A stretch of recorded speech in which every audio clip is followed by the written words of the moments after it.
Good morning and welcome to COVID-19 Talk with local health authorities. We're trying something new because there were some issues with Facebook. And as you can see, we had a couple of technical difficulties starting this morning. And so we're about 13, 14 minutes late. But hopefully we'll get all of the questions asked. With me is Dr. Maria Rivera from Harris County, Dr. David Persse, representing the city of Houston. I want to thank Kathy Fenninger, the past president of Rotary Club of Houston, for providing us with these questions.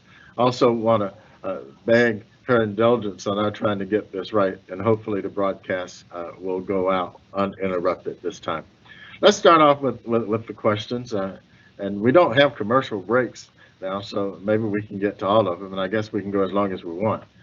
The first one's on transmission. I tried to turn on exposure notification on my phone and got an alert that had been turned on for your region by our local health authority. What regions are we in and why not? And excuse me, has not been turned on for your region. I'm thinking that they're talking about the state locator for vaccines. I'm not that sure about it. Do y'all have any more insight into that question? It's available nationally, but in Texas, the governor has decided that we weren't going to do that, and so it's not available in Texas. That's my understanding. Okay. So it's a national issue that we don't want, right? Europe and the governor Brazil, doesn't want. Okay. I'm saying we as a state. Europe and Brazil are experiencing an increase in cases. Locally, our numbers appear to be starting a bit of an uptick. Can you share current data? So as of now, we're still seeing a little bit of a downward trend actually in Harris County. There at times it seems like you can see a little bit of a blip if you just look at on the day-to-day, but what we really look at is the 14-day average, because just of how tests come in, et cetera. And so at least for the 14-day average, we're still seeing a little bit of a downward trend, but it's definitely something that we're cautious about, because as the person that's asking the question mentioned, we're seeing a lot of increases across the country and across the world. So although we're looking okay, it is still concerning that we're seeing something else. Big announcements proclaim that April 19th, 90% of adult Americans will be eligible for a vaccine, and site locations are doubling. No one says when there will be enough vaccines. What good is eligibility if I still cannot get one? That's that's a challenging question. So, the rate limiting step now is the amount of vaccine that's coming to the community. We still have people who want to get vaccinated, so that's good. And in the beginning, there was a concerted effort to try to drive vaccine towards those people who are at most risk of dying or having the most serious complications. And so we've got not 100% of those folks are vaccinated as of yet, but an awful lot of them. So it's time to move on. And at the federal level, they're going to be opening it up, or at least making the recommendations to states that it be opened up to all adults. So that's good news. But the questioner is exactly right. The frustrating part is the supply of vaccine does not yet meet the demand, and that's going to continue for a while. I really see the problem is that when we have a vaccine and there's no demand for it, that's the day that I worry about. So now that I'm vaccinated and still wearing a mask, who am I protecting? You or me? Technically, you're still protecting both you and me. Now that you're vaccinated, you're protected against the virus, but it's never 100%. And so there's still some protection from those that aren't vaccinated. But also, we don't know how much transmission is decreased if you are exposed to the virus, how much you can transmit it to others. So you're still protecting both you and me. So the answer is both. Right. Your reports on numbers vaccinated do not add up. We totally agree. It says as of April 5th, 30.8% of Houstonians are fully vaccinated and 40.3% have at least one dose. 97% of all of the 60-year-olds have had their first shot. The statewide numbers are much lower. Are these numbers accurate? Have you eliminated people from outside the state who make the trip here? David, you and I were talking about this earlier before we started. Right. Yeah, so the people from out of state, they have been taken out of the mix, so we're not counting them. One of the challenges we've had is that there are a lot of the data collection is based on people's zip codes. And so we've had issues with zip codes that are both inside the city and inside the county. And also the state, there's a little bit of a lag between when numbers are collected locally and when they get into the state, but we're really trying to use off the IMTRAC2 database. And so there has been a little bit of disjointedness, I would say, with the numbers, but we're getting that under control. And I think later this week, you're going to see much more accurate numbers. Yeah. The bottom line is, though, here's the bottom line, though. A lot of people are getting vaccinated. And while our numbers on the webpage may not be exact, they are very high numbers, and they're very high, and they're growing every day. We got a long ways to go, but it's all good news. J&J efficacy is lower than the Pfizer and Moderna. Does efficacy test against severe, mild, or asymptomatic cases? I've heard of more side effects after J&J. Valid reason, or just because it's more potent with one dose? I can take the first part of that question first, and it's something that Dr. Persse and I have both mentioned in some prior weeks, is that it's really hard to compare the efficacy between all three vaccines, because the way that mild, severe, moderate COVID-19 is defined in each of the studies is actually really different. And so I love that they're asking, the viewers are asking this question, because those definitions are actually different. And so what we recommend is not necessarily comparing the efficacy rates between the different vaccines, but just know that all the vaccines are safe, all the vaccines are effective, and especially for deaths and hospitalizations and for really severe disease, all vaccines are extremely effective, including J&J. And Dr. Persse, I don't know if you want to take the side effects after J&J. Yeah. So in terms of side effects, I like to talk about this and put into two different groups. The side effects that people get immediately after the shot, and then the ones that they get, a day or within the following day. And so most of the side effects and most of the events that you see immediately after the shot, which are extremely small, they would really probably have absolutely nothing to do with the vaccine itself. There's a lot of emotion around this. There's a lot of people being, frightened of the virus. They're so relieved when they get their vaccine. And so we're seeing some people, like within seconds or minutes, that are getting a little lightheaded and stuff. And that is almost impossible to be related to the vaccine. So let me just put that aside. The other thing, in terms of the body aches, the shoulder pain, the rash near the injection site, we are hearing that there's a little bit more of that. These are all minor. We are hearing there's a little bit more of that with the J&J. But one thing you have to keep in mind is that these are, on a molecular level, if you will, these are very different vaccines. And so the ingredient list, if you will, in the mRNA, the Pfizer Moderna vaccines is much less. It's an mRNA vaccine. There's much less in it. In the J&J, which is a more traditional vaccine manufacturing process, there's more stuff in there, and therefore there are more things for your immune system to react to. And so it's not a terribly big surprise for those of us who work in this world to expect that there may be some more body aches, a little bit more fever, a little bit more, feeling tired with the J&J vaccine. But again, this is your immune system reacting and getting ramped up. So it's nothing really to worry about, but there is a little bit different with the J&J. So for those folks who are saying, well, I'm having more side effects with the J&J, but again, a lot of people seem to be wanting the J&J because it's only one shot. AstraZeneca. German regulators decided to restrict the use of AstraZeneca in people under 30. Sinus vein thrombosis seemed to be prevalent in under 30-year-olds. Why would that be? Emergent Biosolutions Baltimore plant ruined millions of AstraZeneca vaccines. My company would be shut down for a quality control mistake like this. That vaccine doesn't seem to work against variants. Does this take it off our radar in the U.S.? Sinus vein thrombosis on 30-year-olds. Yeah, so obviously this has been in the news a lot, and it's something that scientists are still trying to look at. There's some theories as to why this potentially could be happening with the AstraZeneca vaccine. One thing to keep in mind is it's really typical for vaccinations to stop, especially new vaccinations, when there are certain side effects or when there are certain reactions, so that these investigations can take place. the numbers are still exceedingly low. I think what I saw yesterday was somewhere around 8, somewhere between 8 to 10 cases of sinus vein thrombosis out of the millions that have already been administered.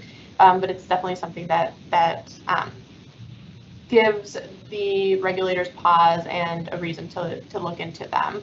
But I don't know the exact physiology about why that's happening yet. Okay, the second question is regarding vaccine that was ruined. This question is saying AstraZeneca. I thought it was J&J that was. Yeah. So J&J had they said it was a human error, and as it turns out, what it was that the dose within the syringes was, or within the vials rather, was off, and so they had to waste 15 million doses. And so, the questioner is right, is that is a huge quality control mistake. And so a couple of things to be reassured is that it was caught. Now, unfortunately, it was caught after they made 15 million doses of it, but it was still caught before it went to market. And so that has all been destroyed or is being destroyed. And that's a huge mistake. And so the FDA is all over it. That puts J&J, sets them back quite a bit. But we have to be vigilant. The pharmacy industry has got to be vigilant in making sure that mistakes like this don't occur. So here's an example where the system actually worked. It was a human mistake, and when humans are in the equation, mistakes are going to be made, and so they were able to catch it. So it's bad news, good news all at the same time. Sinovac. After receiving Sinovac vaccines in Chile, Pakistan, Turkey, and China, cases and deaths rose, and China says postpone pregnancy for 6 weeks. Are any of the other vaccines a concern for those planning a pregnancy? 3 vaccines that we have in the U.S. right now: the Moderna vaccine, the Pfizer vaccine, the J&J vaccine.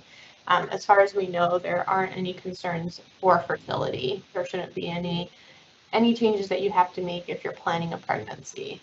Once you're already pregnant, then what we recommend is definitely talking to your physician, assessing what sorts of risks you have to get exposed to COVID-19.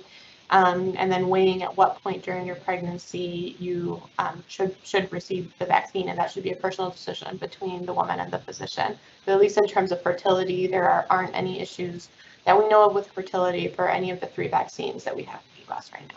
Men and women receive different doses based on weight? No, it's the exact same dose. AARP had an interesting report. What do you think? Women have a stronger immune response to vaccine than men. More women than men are experiencing side effects from vaccine. Men are less likely than women to report side effects. Will the docs agree on this one? Probably the last one, maybe. Go ahead.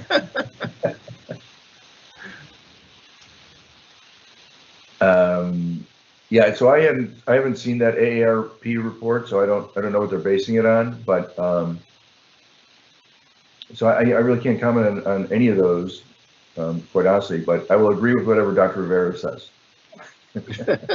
I'm sure she didn't read the AARP magazine. I did not read the AARP article either, but we can look into it for sure. Men are less likely than women to report side effects. That's behavioral, and I guess. Are higher levels of testosterone linked to a weaker immune response? I have not heard that at all. In fact, yeah, there really shouldn't be any correlation there. That seems like another male-female question. Yeah. Vaccine identification. As there seems to be an ID controversial for many people, what ID is needed in Texas to get vaccinated? That question came up before.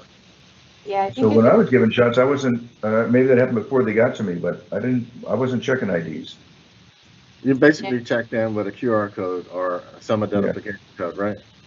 Yeah, I agree, and I think where this issue comes up is that there are a couple sites that will ask you for ID and insurance, just because there is a component that could be billable to insurance. So some of the doctors' offices, etc. But if you go to any of the public health sites or any of the federal sites, then you will not be asked for it. To receive a second shot, is the vaccine card all that is required as identification?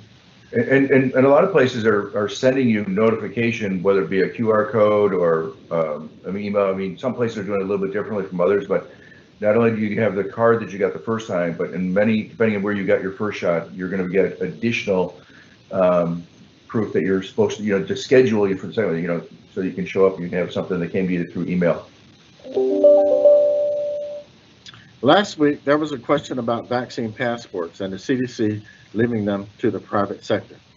Now, both Texas and Florida have issued bans and said you should not have to show proof to participate in normal society. Can't the private sector demand to see proof? Doesn't this non-governmental issue standard documentation open us up to fake proof? There's different places around the country and different private universities that are going to require vaccine. I think at least the way that I read the governor's order, and would love to hear what Dr. Persse thinks as well. But if you're a public agency or if you're receiving any form of public funds, then you will not be able to require proof of vaccination. There's certain private universities and private institutions throughout Texas that are planning to require vaccination from their employees. And the issue of fake proof is something that I think is already starting to come up. There's some people that are selling fake vaccination cards, and so I think it's something that we're definitely thinking about. I don't know that we have a solution to that yet, and I don't know that the state has a solution to that yet, but it's definitely something that we're aware of that could happen. Seems ironic that you would actually pay for one of those fake cards to, in fact, expose yourself or take the potential risk. Right. CDC now says the UK variant accounts for 26% of US cases. Can you provide specific local data? Actually, been talking about that for the last couple of weeks. From the city standpoint, we've been seeing a lot of UK variant in the wastewater, and we do calculate a percentage of that, but I'm not going to share it because it does not correlate with what percent of the population may have the UK variant because of the way, you gotta remember the wastewater, it's all mixed, right? And so you really can't extrapolate that, but the level has been fairly high. And what we've seen is the number hasn't been rising, but we're finding it in more neighborhoods. So it's spreading geographically as opposed to in terms of the amount of vaccine or virus rather UK virus that we're seeing in the wastewater. But our friends with Houston Methodist are sequencing everybody who gets admitted, and they've come out and they've said that it's been about 70% of the patients who are admitted within the Methodist system across the 9-county region are infected with the UK variant. Now that's also, while that's a large number, they also said it's been relatively steady over the past several weeks. So there's a lot of UK variant here. And our numbers, our overall hospitalizations, in spite of that, our overall hospitalizations continue to trickle down at an ever so slow rate. So while there's a lot of UK variant, we're not seeing the surge that we would have expected based on what we're seeing up in New England states and Michigan and Florida. Okay. There have been several questions regarding variants and confusion surrounding the topic. Is it true that more virus spreads, more mutations are possible, and the more people are vaccinated, the less mutations? That's the general gist. Viruses over time will always mutate and essentially try to get smarter so that they can infect more people and infect as many people as possible, essentially, and continue to do that. And so as we vaccinate the population, the goal is if we can vaccinate really quickly, just the number of viruses in the community will decrease, and that'll prevent some mutations. I think that's what that question was getting at. Please catch us up on variants. UK B117 is in every state and seems to be hitting young people hard. Is that true? South African, Brazilian, New York seems to be more contagious, as it's called a variant of concern rather than of interest. The wastewater, we've detected the South African, the Brazilian, the New York, both California variants, but in really, really low numbers, really, really low amounts. There have been, I'm trying to remember, there have been only like a handful of cases, Dr. Rivera, you may know better, of other than UK, South African, Brazilian, or other variants in patients who've been hospitalized. Really, really small numbers. So are they here? Yep. But right now, UK variant seems to be the one that's sort of pushing everybody else out of the market, if you will. India variant was found in California called a double mutant variant of concern. Yeah, that's true. It's the label double mutant is really a misnomer because many of these variants have got multiple mutations with them. So how that one got called a double mutant, which makes it sound like it's doubly bad. Turns out that's not an accurate characterization. It's a new one. We're still learning about it. Don't know really what to think of it yet because we just don't have the data, but it's just, I would just consider it to be yet another variant. The Army is starting tests with a protein-based vaccine. Researchers say it may protect against a variety of coronavirus variants. Is this one off or one of many trials of this type? Why haven't we dealt with the common cold? There's definitely other vaccines that are still being tested, trialed, developed, especially in the light of new variants, different types of boosters. And so the U.S. Army vaccine is one of many that are still being trialed, and I'm sure we're gonna see others that are coming in through the pipeline as well. According to a former FDA commissioner, the U.S. will not have a true fourth wave. We're near a vaccine inflection point, but not quite there yet. We need another 2 to 3 weeks. I'll jump with that. I would agree with that partly. I'm not going to say whether or not we're going to have another fourth wave, because if this virus has taught us anything, it does not follow any of the rules that apply to seemingly every other virus, and it is highly unpredictable. So I'm not going to say that we're not going to see a fourth wave, but I am really optimistic for the first time in a long time. We're getting a lot of vaccine out.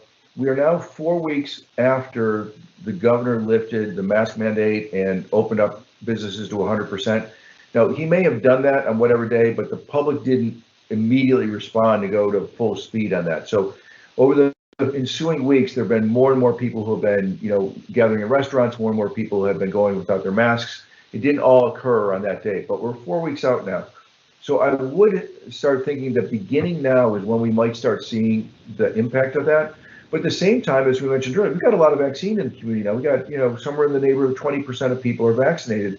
So if we got 20% of people are vaccinated, and then of course it's a total estimate, we've got another 20% of people who may have some immunity from prior infections. That's 40% of the population may have some degree of immunity. So that's going to slow down the virus. Remember, when we talk about herd immunity, it's not a light switch, it's not on off, it's a dimmer switch, right? And so it may be right now that it's slowing things down, that we're not seeing the big wave that we would have expected from the lifting of the restrictions, because the last couple of times we lifted the restrictions, we did see big waves. So it may be that, it's between the vaccine and the lifting of the restrictions, it's a bit of a stalemate, because again, overnight last night, Texas Medical Center and CETRAC both reported yet another 100 plus admissions to hospitals for people who are infected with COVID. So it's not gone. We're just at a stalemate right now. Researchers say coronavirus is inactivated by sunlight. Shortwave UVC radiation has shown to deactivate viruses, and sunlight can achieve the same effect. Coronavirus's particles are rendered inactive within 30 minutes of exposure to midday summer sunlight. So is a beach vacation in our future? What is the takeaway from this information? Any vacation I would love. Well, beach vacation sounds nice if you just to relieve some of the stress of this year, spend some time outside. But I think in general, that's not what we're recommending as the primary method to try to decrease spread and decrease the virus. As far as I know, it has to be really direct UV radiation. The virus has to be completely unexposed. So if there's sand or anything on top of the virus, that definitely affects it. The CDC is not recommending using UV light as one of the sole methods of cleaning or disinfecting. And so I think that it's one thing that it teaches us, that potentially when there is coronavirus, SARS-CoV-2 is on some of the surfaces, then perhaps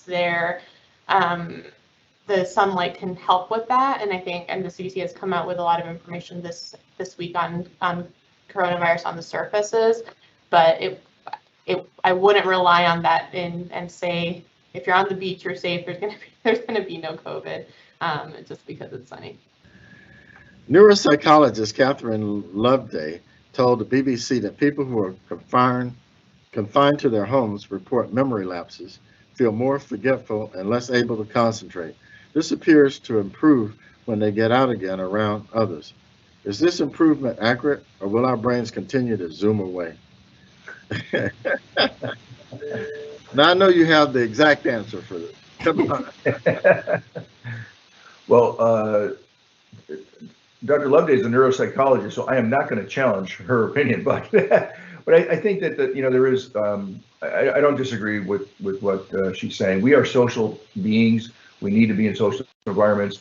Zoom and FaceTime and Skype and all of these things have been slowly coming into our community long before COVID. And so we find that, for example, we can do a lot of good counseling for folks over Zoom and Teams and things like that. And these are good ways to communicate with people. But it's probably still not exactly the same as being able to hug your loved one and laugh out loud around a dinner table. And so that's all part of the human experience. And so this is just another reason why it's important that people get vaccinated so that we can get back into that environment, because it's good for our brain, it's good for our heart, it's good for our soul. We need to get back there. British Medical Journal reports that few are testing and self-isolating from symptoms, and only half the population know the symptoms. Not that we aren't hearing information constantly, but are you seeing the same lack of awareness here? Well, the testing numbers have gone down significantly. Yeah, and I don't know if it's necessarily a lack of awareness or what's going on, but like you said, Stephen, the numbers, our capacity for testing far exceeds the number of people that we're seeing getting tested right now. The number of people getting tested has significantly decreased. So we keep trying to remind people, if you have any symptom, and COVID-19 has so many different varied symptoms that can seem like the common cold at times, can seem like the flu, can seem like others. Just don't guess, take the test. Was our motto then. It continues to be our motto. Doctors in the media give their personal opinions and totally disagree with each other. Docs are supposed to do no harm. Isn't there some ethics at work that says this also means do not confuse the public with opinions and ignore science? Y'all actually pretty much agree on everything. So they're talking about those other docs, right? Yeah. Yes. Yes. It's always those other docs. Yeah, those other. Not your Harris County docs. Your docs are on. I think it's fair to say that when it's given an opinion, that you should say it's an opinion and, not based on science or some level of objectivity. A mailing to specific zip codes in Houston, allegedly from Louis Farrakhan and the Nation of Islam, warned Black residents not to take the vaccine. A survey says 49% of Republican men will not take the vaccine. Many in our community are listening to the messengers and not researching the actual message. What can we do? I can tell you what we're doing, and I think this needs to happen, and that is go to trusted messengers within the communities, people that folks interact with on a regular basis, and try to provide them with accurate, scientifically based information so they will actually know.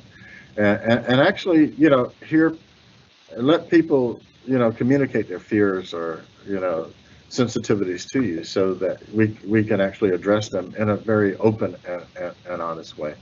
I don't know that we should go out, preaching, get the vaccine, which we know we want people to get the vaccine without really taking note of what their interests and concerns are. And I really will follow up on this issue regarding this Nation of Islam deal, because that is concerning to me.